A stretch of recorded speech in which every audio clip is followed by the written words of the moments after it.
This episode of the Brilliance Plus Passion podcast is brought to you by the Podcast Reach System.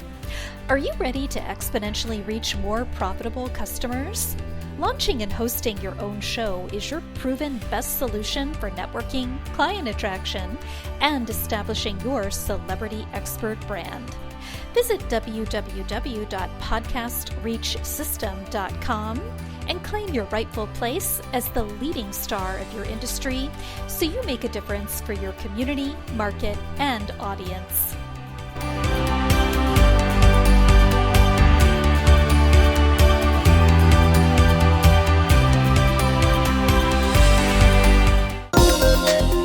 Welcome to the Brilliance Plus Passion podcast.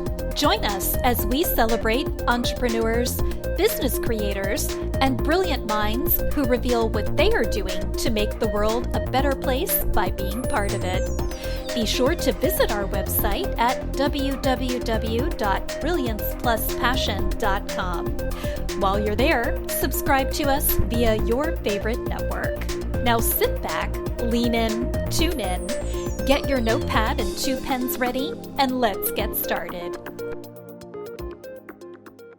My name is Adam Homey. I'm your host, and I am once again honored by your wise decision to tune in and invest in yourself today. My office supervisor, Princess Alessandra, got a little excited by that news too. Here she is. She's back. They say I should put my cats in the other room, but the fact is nobody puts baby in the corner. Anyway, the Brilliance Plus Passion Project is about highlighting people who make a difference by being part of the world and by their contributions to it. It's my vehicle for meeting new friends, reconnecting with old friends, catching up with folks along the way, and showing you some people that you might want to connect with and that you can learn some things from as you go through your journey. So this is one of those reconnection type episodes, one of my favorite types. And I am here today with Shoan Snoday, who I met about 12 years ago and who I've been in touch with from time to time ever since, and he's got some exciting, relatively new things going on. He is known as the founder of the Choreography of Negotiation podcast, so I'll definitely be tuning into that. And he's got just a lot of things going on. We'll find out about some of that in a second, and in the end, he has an invitation for you that I think you're going to find very interesting. Shoan, good to see you again. Yeah, it's great to see you, Adam. Thanks for having me on your show.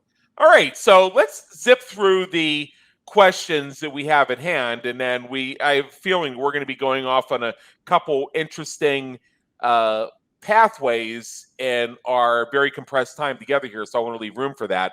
First of all, how does the work you do make a difference for your community, market, and audience, and the world at large? So I'm the president of Solution Nation, and Solution Nation provides a platform for public and private companies in Israel to be presented to investors and basically to the world. So we have their profiles up there, and you never know who's the next unicorn. The challenges they have are getting in front of the VCs, in front of the firms, in front of the investors, in front of the angels, and we provide a platform for them to do that. And just, real quick, is a few of the big companies that are Waze, Guesty, Fiverr. These are all Israeli tech companies that have grown into big tech companies. I know. It's I myself have been astounded how much tech comes from Israel. Oh, yeah. Yeah, it was just a couple weeks ago. As a matter of fact, I learned that Fiverr was an Israeli company. Right, yeah. Yeah, I was very impressed by that. When you find these things out. Mm-hmm. Yeah, I grew up in near Pittsburgh, Pennsylvania, which is known as Steel City. Well, steel ain't here anymore. During my very brief career working for other companies was right around the time that Pittsburgh was emerging as an information technology hub. Right. So that was quite interesting. So they were turning all of the steel mill parks and what was left of them into laboratories for technology research. Yeah. Yeah. Pittsburgh, I actually have family out there. So yeah, it's a really interesting neighborhood out there. Yeah, certainly. What are some of the frequently asked questions you get from folks who are discovering more about you? So a lot of the questions that we get are, well, of course, what do we do? Mm-hmm. And I say it, and I've talked to my business partner about this. He's a great guy. The CEO of our company is David Wanatik, and he hosts the show, and I'm in the background. And Right. And the way I describe what we do is we bring the VCs to the public and private companies, but I kind of say it in a way of it's kind of like a dating site. So Yeah. I always say the private companies are the men, and then we bring the women, right? Because the men Okay. pay to bring the women over. So it's kind of an off color way to say it, but it really gets people to understand. Oh, they know exactly what we do. Well, yeah, just like when you're talking about connectors for electric wires, we still deal with male and female because, Right. I mean, how else do you describe it? Right. Absolutely. Yeah. Right. What are a few questions that you wish people would ask? So when it comes to our clients, one of the things is we would love for them to ask, how do they get in front of more people? Because that's our upsell. You know, we provide them a platform. So our MRR is going to be on the membership to be in there and doing their monthlies. But also, if they want to be on our podcast, then we charge anywhere from $3,000 to $5,000 for them to be on our podcast, and that's going to get them in. What? I'm sorry, I have to interject here. In one of my special reports, the one about how to monetize your podcast, I tell people that's alive and well. Yeah. They wouldn't argue with me over this. Sometimes it is actually paying for a slot. Sometimes it's through sponsorship and advertisement. The Brilliance Plus Passion, I mean, is this is no cost. This is my networking tool. But there are a lot of podcasts out there where there is an exchange for that, and it's a reality. You may or may not know my coach, John Lee Dumas. Yes, of course I do. Yeah. So I'm a part of Podcast Paradise. Yeah. He makes $250,000 a month as a podcaster. Yeah. So there's a lot of money out there. But with ours, it's not so much the amount of subscribers, it's who they are. They're angels, they're firms, they're VCs. Yes. And they're the ones with the money. And we're connected. So I have I'm connected with a lot of fund managers, with limited partners, with angels, and we are always rubbing elbows with all of those people. And I'm an investor as well, and so that's why they're paying that kind of money. Plus, we set them up and get them to where they're presented in the right way, because you could present your company the wrong way, and we're going to ask provocative questions to make them shine a little bit brighter. Yeah.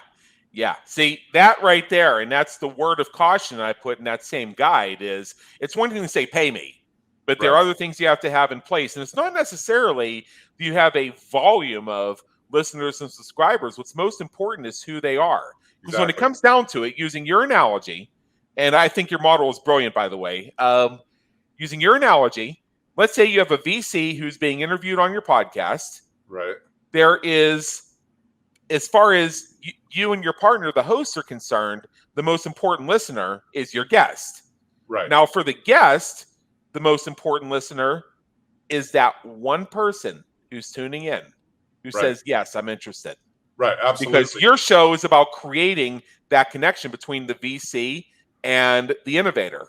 Yeah, and the thing is, so it's kind of weird how I got into this, but I had a live event. I'm in Arizona right now. I had a live event. I paid for everything. I paid for the venue. I paid for the drinks, the bartender, everything, right? And so I met my good friend David Wanatik there, who is, and I took equity in the company, and then I came on board. But he's really passionate about Israel. And the thing with Israel is it's the size of Rhode Island, okay? It's not a huge country. So the thing is that the people, we're bringing investors that want to invest in Israeli-based companies, period. So that's the niche right there. That's what makes it different. Right. So you're not even casting a net to investors and VCs around the world. This is specifically an Israeli audience. Well, it's people that are interested in investing in Israeli companies. Right. So there's a lot of people out here in America that want to invest in Israel and all over the world, So right. But it's people. So the companies, they're not just they're Israeli companies, but some of them have offices in America as well, because the dollar does better here. Yeah, true. All right, so let's shift gears for a moment and have a little bit of fun. And I think our listeners know where this is headed, and you may know as well. But this is where we get to know Shoan a little bit. Is a guy, and I've had a chance to hang out with you. We met at Christian Michelson's C4 conference. It was the free sessions to sell about 12 years ago, I think it was. Right. So first thing is, what would people who know you be surprised to learn about you? Well, I mean, the way that I put it is I was a musician when I was younger. And I was playing piano at my friend's apartment at the beach. We were literally, you walk down the stairs, there's the ocean right there.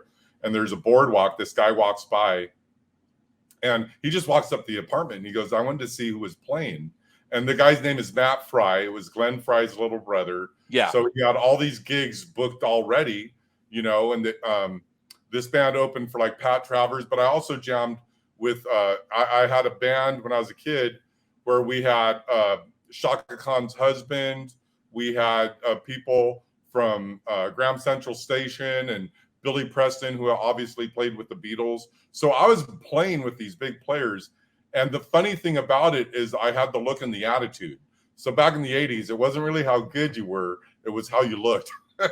And I had the look and I had the attitude and I could also play. So all I had to do was show up to the studio and I was able to play with these big, the drummer from ZZ Top, Eric Johnson, just all these big, huge musicians I got to jam with. And it was really an interesting part of my life. Wow. And then the aughts, I was hanging out with 80s chart toppers. So it's interesting what a small world we live in. What do you hope people say about you when you're not around to hear it? Well, what I hope to say, and this is a funny question, because what I hope to say is that I'm a nice person. And I think the main word would be that I'm kind, because I'm kind of offbeat a little bit. I have a thing called Small Business Rocket Launcher where I speak every Thursday morning for an hour and a half. I'm not promoting that. But what I'm saying is I'm really irreverent and I say a lot of off-color stuff. And when I'm at events, sometimes I can go sideways and I'm rough around the edges, So I love it. Yeah. I've seen it in action once or twice. Yes. Yeah. And the thing is that, I try to make people laugh, but, I'm a little older. I use words that you're not supposed to use anymore. And it's just my hopes that people are like, you know what? Because I know they're saying that I'm smart.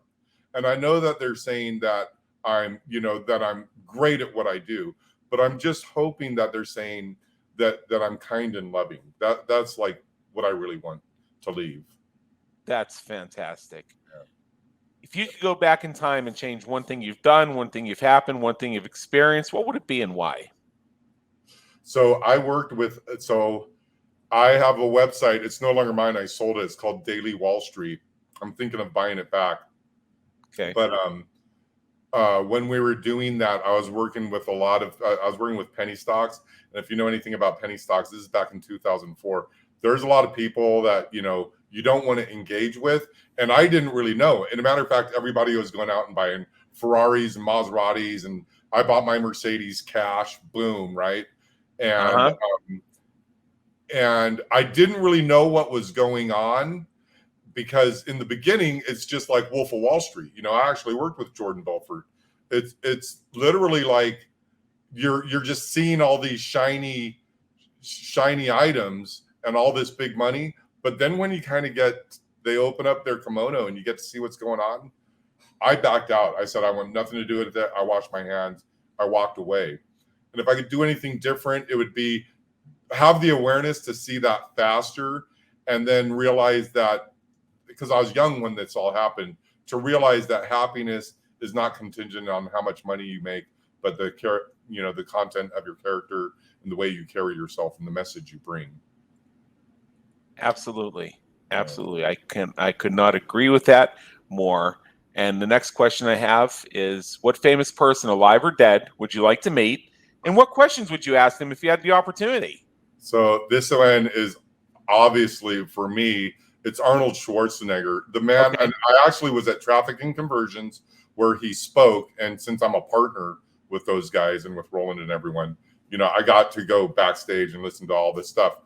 but it was, the guy has had 3 major careers in a foreign country and married our royalty, right? So he was Mystery of the Universe, top of the weightlifters, right? Top action hero. And he was a governor, right? Like top politician in California. Plus he married into the Kennedy family. So how does someone do that? What type of focus, what type of energy? So what my question would be is,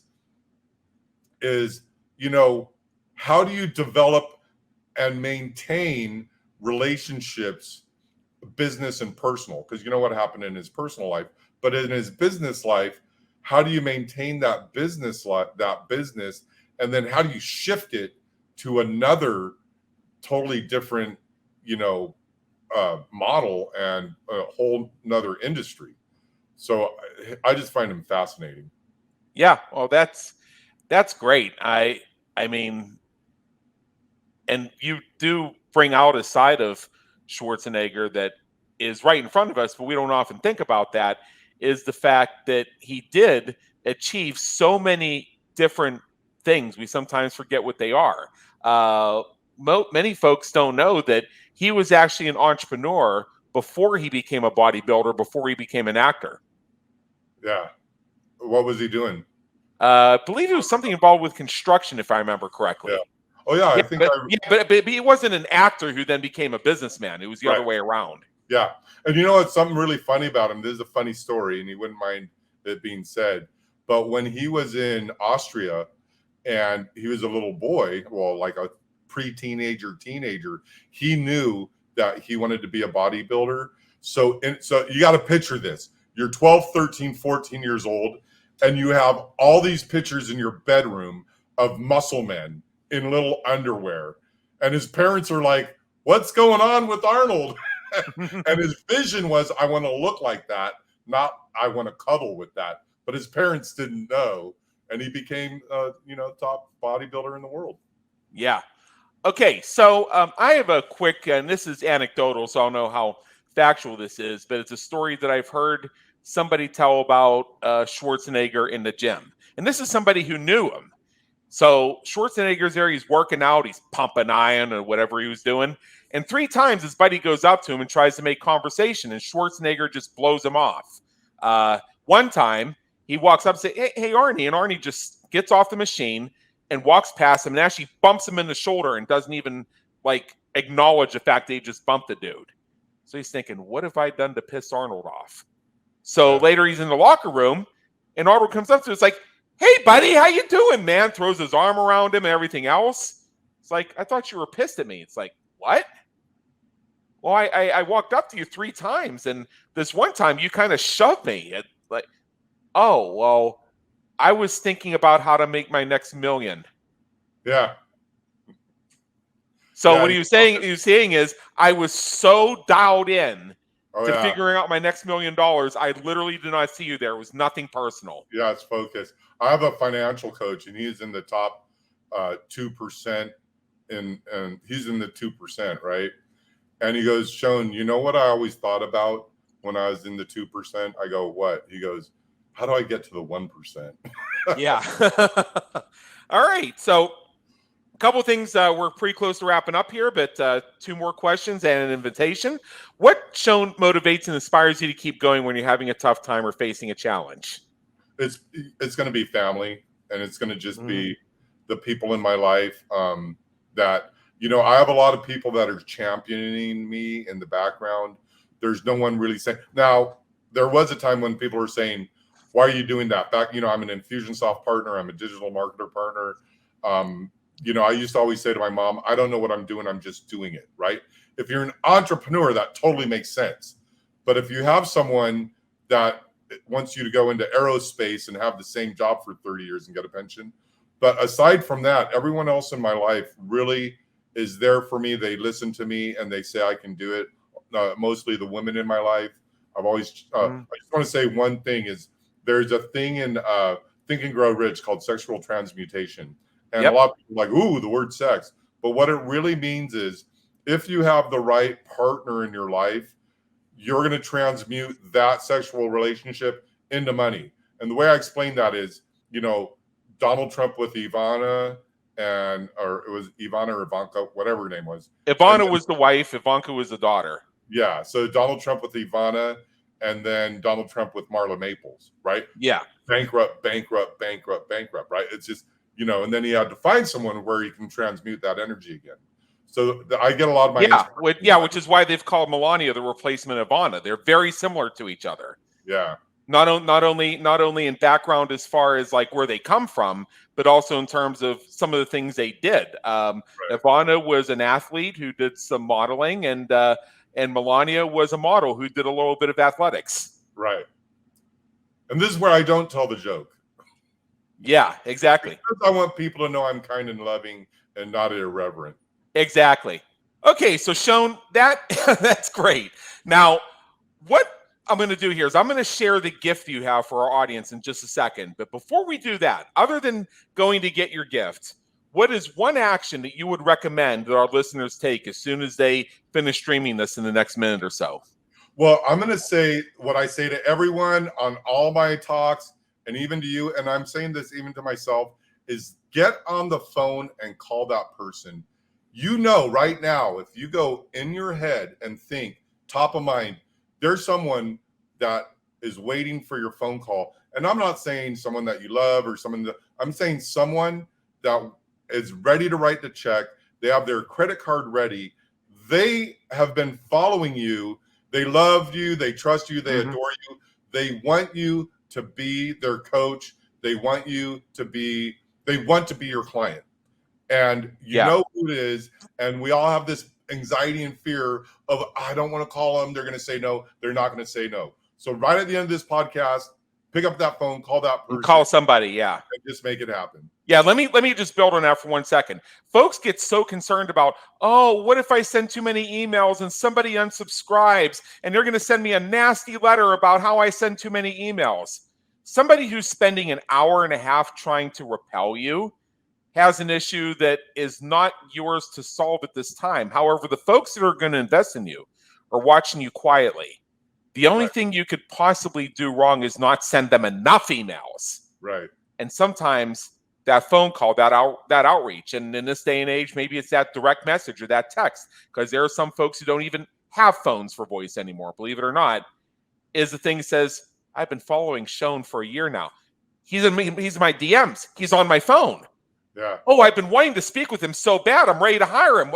Here's my credit card. What do I do? Yeah. It's interesting how that works. One of the things I say about the unsubscribe is that person is just creating a space for the next person to pull out their credit card. That's what I say. So let me share the gift here. It is a nice thing. It's called Attract, Convert, and Negotiate. And it's all about how to negotiate effectively and hammer out a deal like a boss. So it's free. You can go check it out for yourself, and I think you'll certainly enjoy it. It's a nice little training video. I'm going to watch it myself, and the URL for it, I'll say it out loud for those who are not seeing the video component, who are not on my website looking at the show notes, is choreographyofnegotiation.com/intro. I'll say that one more time for the walkers and the joggers out there. choreographyofnegotiation.com/intro. Go check it out after you make that phone call. So you have 2 steps. Call that person, watch that video. And with that, Shoan Snoday, thank you so much for being with us today. It's been an honor, and believe me, in education, always a pleasure to chat with you. All right. Thanks, sir, for having me on. Thank you for tuning into the Brilliance Plus Passion podcast, where we celebrate entrepreneurs, business creators, and brilliant minds who are making a difference for their community, market, and audience. Remember to visit our website at www.brilliancepluspassion.com and enjoy even more great episodes like this one. Again, while you're here, subscribe to us via your favorite network. We look forward to seeing you next time on the Brilliance Plus Passion podcast.